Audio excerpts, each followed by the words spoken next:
Saudara Presiden Prabowo Subianto memanggil Kepala Badan Gizi Nasional dan sejumlah pejabat berwenang untuk menyelesaikan polemik keracunan MBG.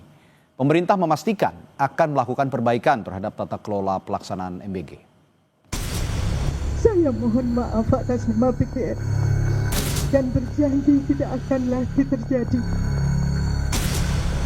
Tidak akan terjadi lagi. Ribuan siswa dari beberapa jenjang pendidikan menjadi korban keracunan MBG di Bandung Barat. Jumlah ini menjadi catatan terbanyak dibandingkan beberapa daerah lain di Indonesia yang mengalami kejadian serupa. Kasus keracunan MBG ini pun mendapat perhatian dari Presiden Prabowo setibanya di tanah air. Prabowo bakal memanggil Kepala Badan Gizi Nasional dan menegaskan jangan sampai ada politisasi terkait program makanan bergizi gratis. Habis ini saya langsung akan panggil Kepala BGN dengan beberapa pejabat, kita akan diskusikan. Ya. Ini masalah besar, jadi pasti ada kekurangan dalam awal. Ya. Tapi saya juga yakin bahwa kita akan selesaikan dengan baik. Ya. Kita harus waspada, jangan sampai ini dipolitisasi. Tujuan makan bergizi adalah untuk anak-anak kita yang sering sulit makan. Mungkin kita ini makan lumayan, mereka tuh makannya hanya nasi pakai garam. Ini yang harus kita atasi, ya. Sebelumnya, Wakil Kepala BGN Nani Sdeang mengungkap ada sejumlah politisi yang meminta proyek dapur untuk program MBG. Ia mengaku kesal lantaran bukannya membantu program MBG, justru meminta proyek dapur. Nani kembali mengingatkan sejumlah mitra untuk turut mengawasi pelaksanaan MBG. Dirinya pun tidak mentolerir pemberian makanan yang tidak sesuai ketentuan. Ini kan program kasihan, banyak anak-anak nggak bisa makan, kita mau ngasih makan kok rebutan mau. Makanya ada, serius nih, ada yang WA saya, Mbak, saya jawab, kamu politikus bukannya bantu saya bagaimana mengkomunikasikan soal keracunan malah minta dapur, ya kan? Langsung saya blok.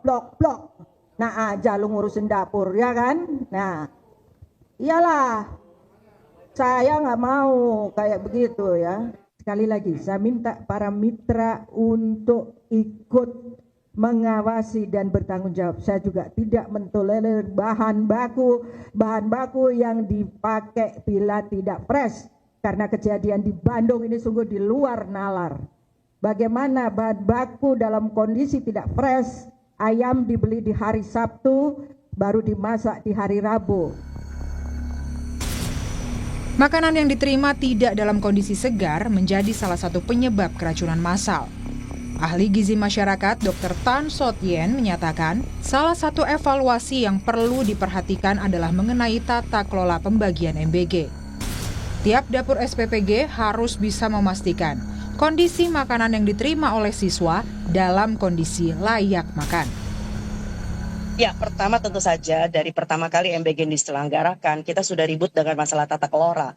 Tata kelola itu termasuk bukan cuma sekedar HACCP-nya saja yang mesti diperhatikan, tetapi juga bagaimana setiap SPPG itu punya keseragaman, ya. Jadi keseragaman dalam pengertian bahwa sudah ada di dalam dokumen BGN sendiri bahwa suhu aman itu dijaga penting, ya. Jadi suhu aman itu adalah bicara tentang keluar dari suhu kritis. Barangkali teman-teman harus tahu bahwa antara 5 sampai dengan 60 derajat Celcius kita anggap sebagai suhu kritis. Suhu kritis itu adalah suhu di mana kontaminasi bakteri bisa tumbuh, ya. Nah, itu sebabnya kenapa makanan yang akan dibagikan itu harus dalam kondisi suhu di atas 60 derajat.